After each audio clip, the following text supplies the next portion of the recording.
আপনারা জানেন যে সারা পৃথিবীতে মুসলমানদের যে অনৈক্য দেখা দিয়েছে, যে ঐক্যে যে ফাটল ধরা দিয়েছে, সেটি মূলত শুরু হয়েছে পৃথিবীর মুসলমানদের হৃৎপিণ্ড মধ্যপ্রাচ্য থেকে।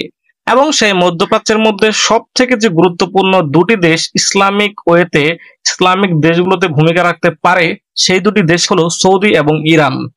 এবং এই দুইটি দেশের মধ্যে সব থেকে বড় যে সমস্যা, সেটি হলো শিয়া এবং সুন্নি সমস্যা।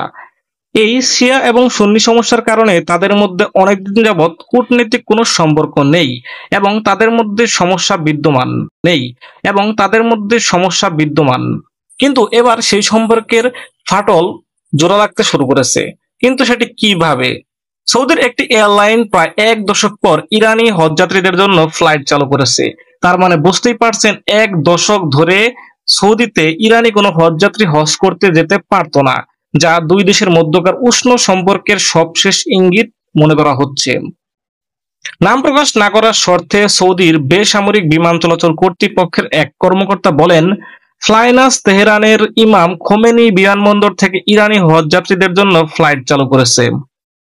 ওই এক কর্মকর্তা আরো জানান, ইরানের মাশহাদ থেকে ফ্লাইট চালু করা হবে, যার মাধ্যমে 35,000-এর বেশি ইরানি হজযাত্রী সৌদি আরবে যেতে পারবেন।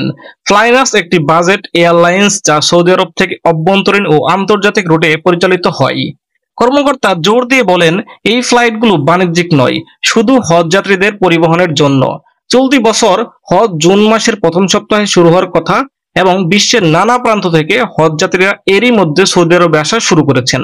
শিয়া অধ্যুষিত ইরান ও সুন্নি সংখ্যাগরিষ্ঠ সৌদি আরব 2023 সালের মার্চে চীনের মধ্যস্থতায় এক চুক্তির মাধ্যমে 7 বছর পর কূটনৈতিক সম্পর্ক পুনরায় স্থাপন করছেন। তার মানে বোঝাই যাচ্ছে, এই কূটনৈতিক যে তৎপরতার উন্নতি, সেটির জন্য একমাত্র চীন দায়ী। এই উদ্যোগটি চীন নিয়েছিলেন যাতে ইরান এবং সৌদি আরবের মধ্যে সম্পর্ক আবার শিথিল করা যায়।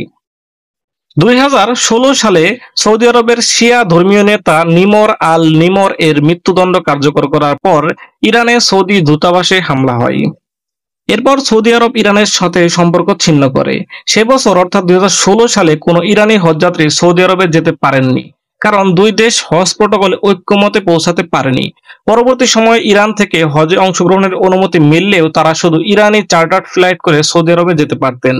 কিন্তু 2023 সালের মার্চে ইরান সৌদি স্বাভাবিক সম্পর্ক হওয়ার পর দুই দেশের মধ্যে কূটনৈতিক সংযোগ বৃদ্ধি পেয়েছে। এটি মুসলিম বিশ্বের জন্য একটি সুখবরই বলা যায়। আপনারা কি মনে করেন?